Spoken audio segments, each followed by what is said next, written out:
We've got David Isbitsky, who is the, sorry, did I mispronounce? No, that was perfect. The chief evangelist for Amazon's Alexa and Echo. And tell me a little bit about kind of your role there. Sure. So I've been fortunate enough that I've been with Echo and Alexa from the beginning. I was employee 1 with developer marketing, and obviously it's much bigger now. My role is to think of me as an educator, as a connector. So if you're interested in Alexa or Echo and you want to connect with customers, you can look at me as the person that can both explain the offerings, how to do that, as well as connecting you with our BDM teams and our product teams. So when Alexa first came out, which is like 3 years ago, roughly? Or just about, yeah.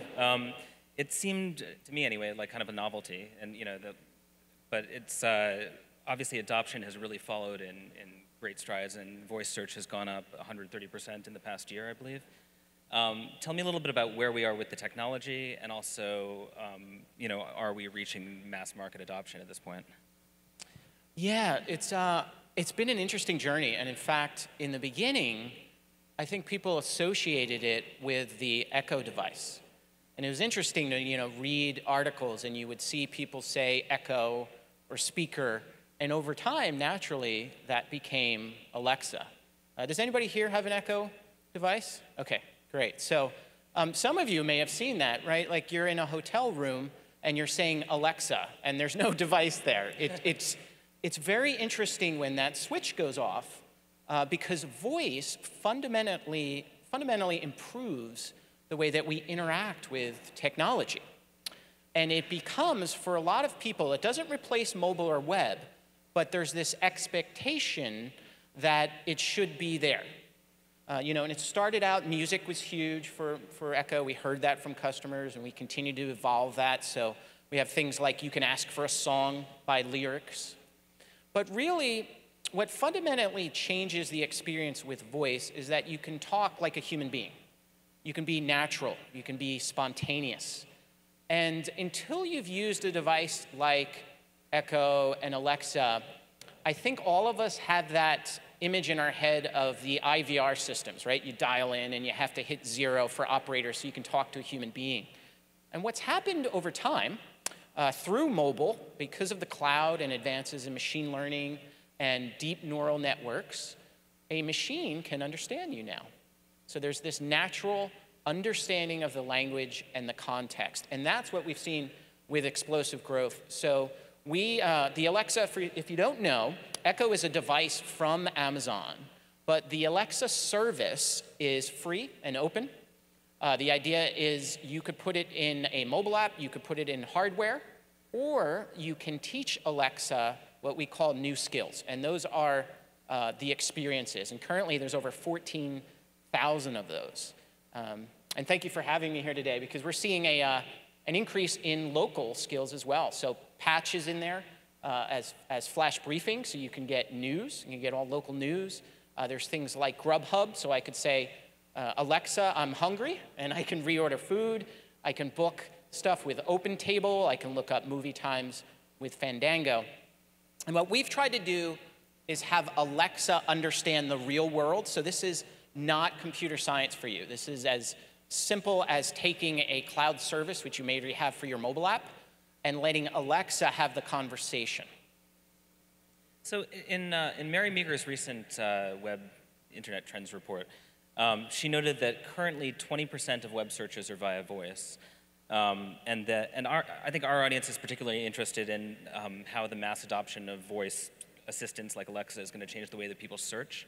Can you tell me a little bit about kind of the mechanics of how local search is being integrated into Alexa, and any kind of usage patterns that you're seeing in that? Yeah, so the science behind it is that you look for what's the intention of what a human being is going to say. And we call that in technical terms an intent. And then what you do is you give her some language to learn from, kind of like when my kids were growing up, I would say, use it in a sentence. And we call those sample utterances. So in essence, you're building up a contract that the Alexa can actually understand what's being said.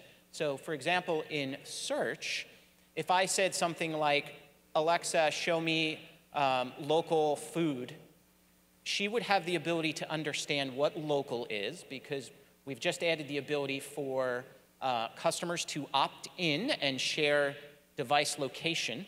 So for example, you could deliver groceries to a customer, or you could deliver food. She can understand the context of what local means, and she can also understand the context of what food is. So food is an actual thing. There is a type called thing. And then that gives her the ability through any kind of local search. So it could be for food, it could be for entertainment.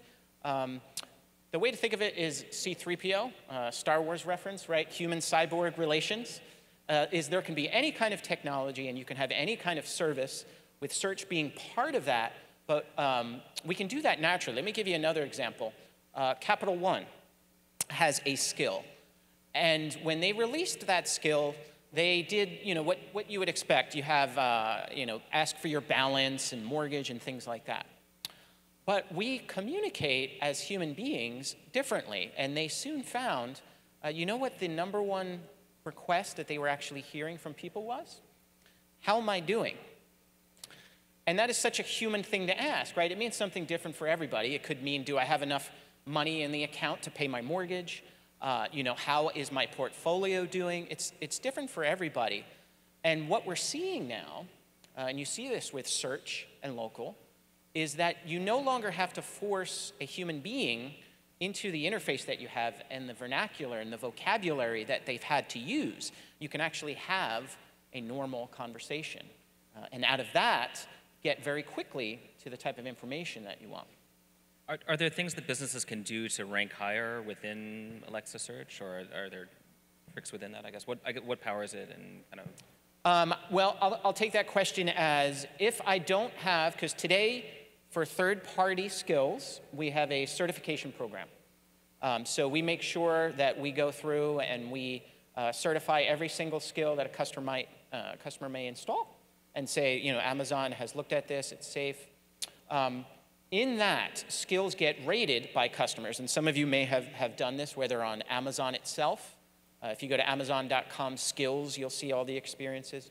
So that data, the data around customer reviews, the data around how many customers are installing these skills, which we call enablement, and how often are they using these skills, so the engagement rates, all of that will rank what Alexa actually offers. So if I say, I want to order pizza, she knows for where I am what's been ranked high and what's been enabled if I have nothing enabled. So it's completely customer-driven today. And is the reviews are from all different sources of reviews, or Amazon? No, on Amazon, yes. So the skills are on Amazon.com just like any other item. So you may have searched on Amazon, you want to buy a new pair of running shoes or something like that, and you'll see customer reviews. You can do that today. You could say, show me all of the local grocery skills that have ranked 4 stars and up and are within the past 30 days or 90 days, just like any other item. And you can actually find things that way too. And people are ranking grocery stores on Amazon, generally, or is it? Yeah, anything. You have delivery, you have items you can buy. It's completely, the way to think of it as voice is the new user interface, just like HTML. You have the ability to use any existing customer relationship you have, but you're having a conversation versus building this visual UI. What do you think marketers or brands should think about, given the sort of wider and wider spread adoption of this kind of thing?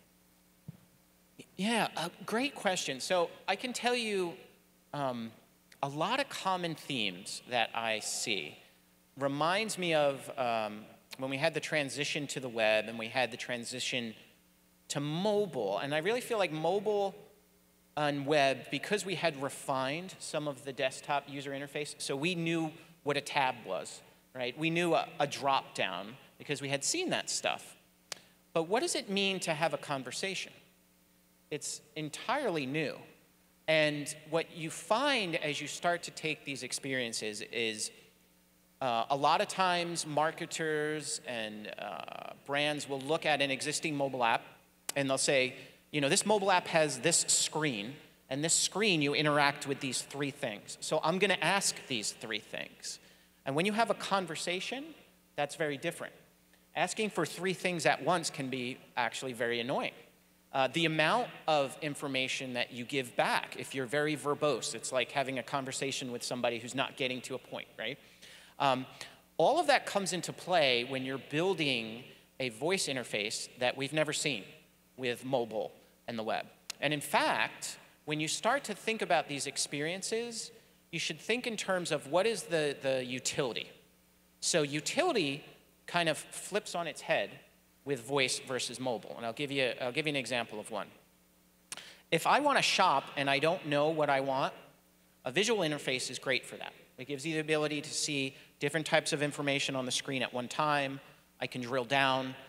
For you to give me all of that information in a conversation would be very time consuming.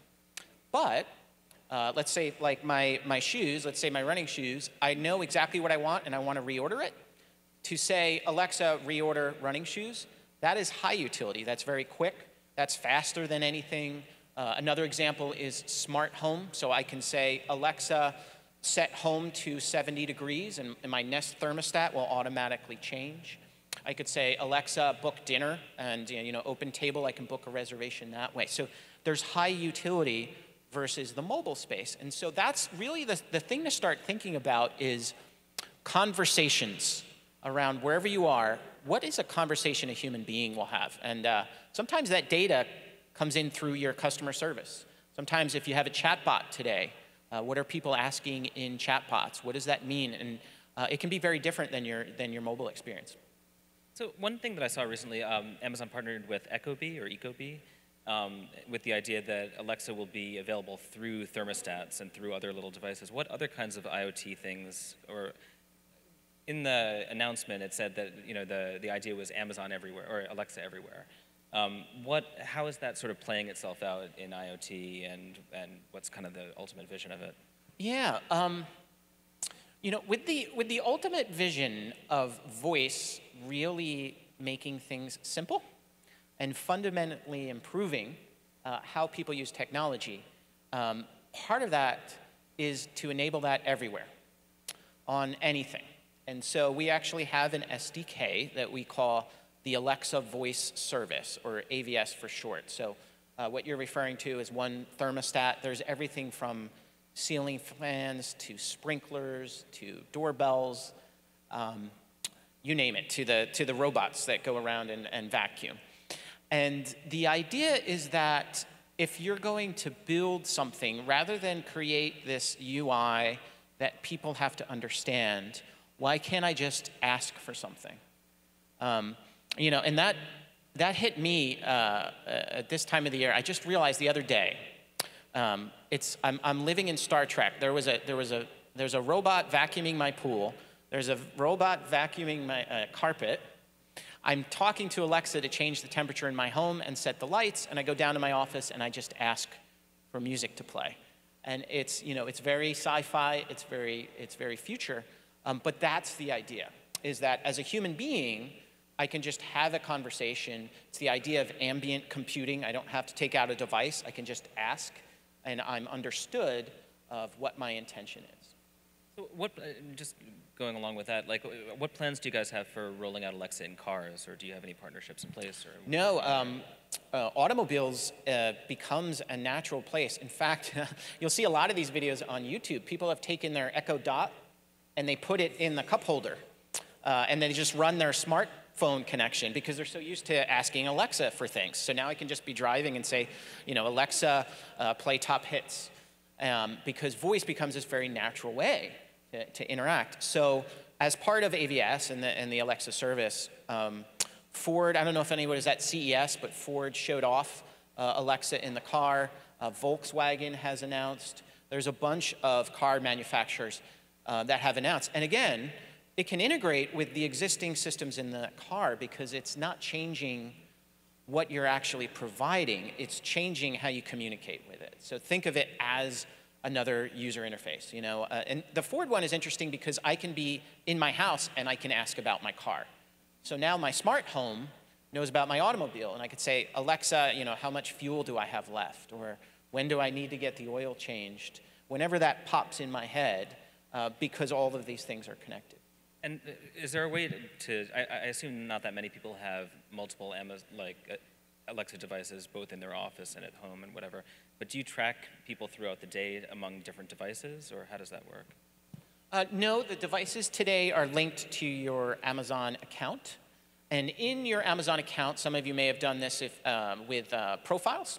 So I have profiles set up, so I have dad, mom, and kids profiles. So on any of your Echo devices today, you could say, Alexa, switch profile to dad. And that way, it's all of the things that I've ordered. It's all of my music and things like that.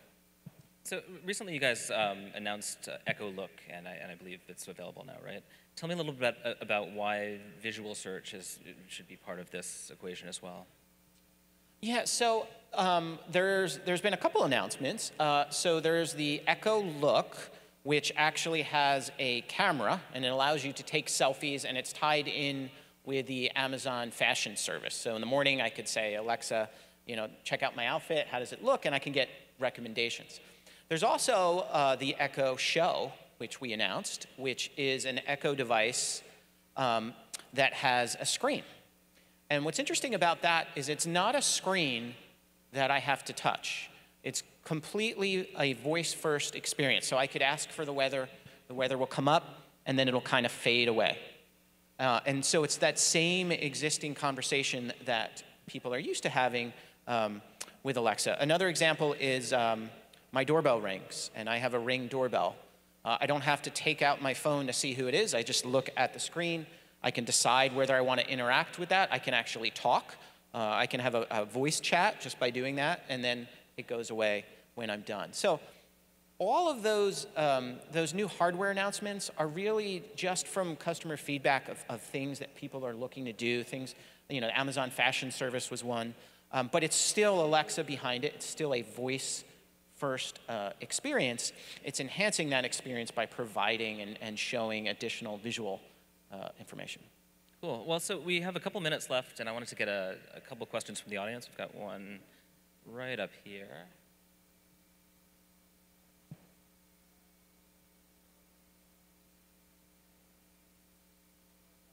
Hold on, the mic's not on yet.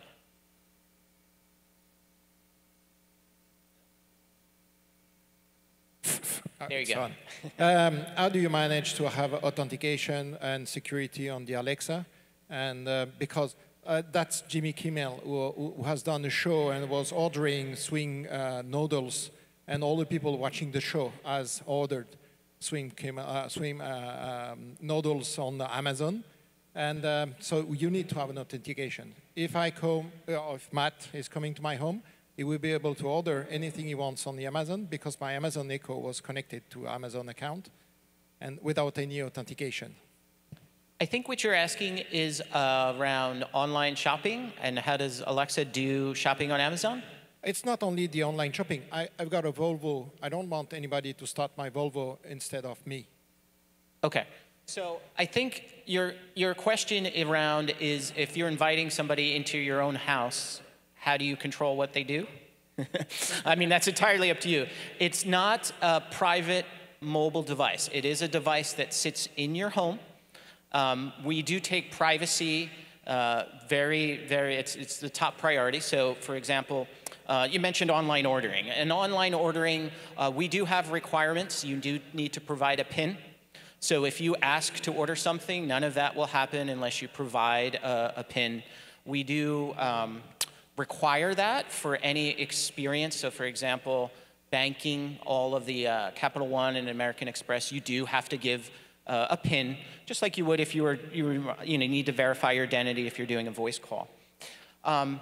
We also do things like the mute button on the Echo.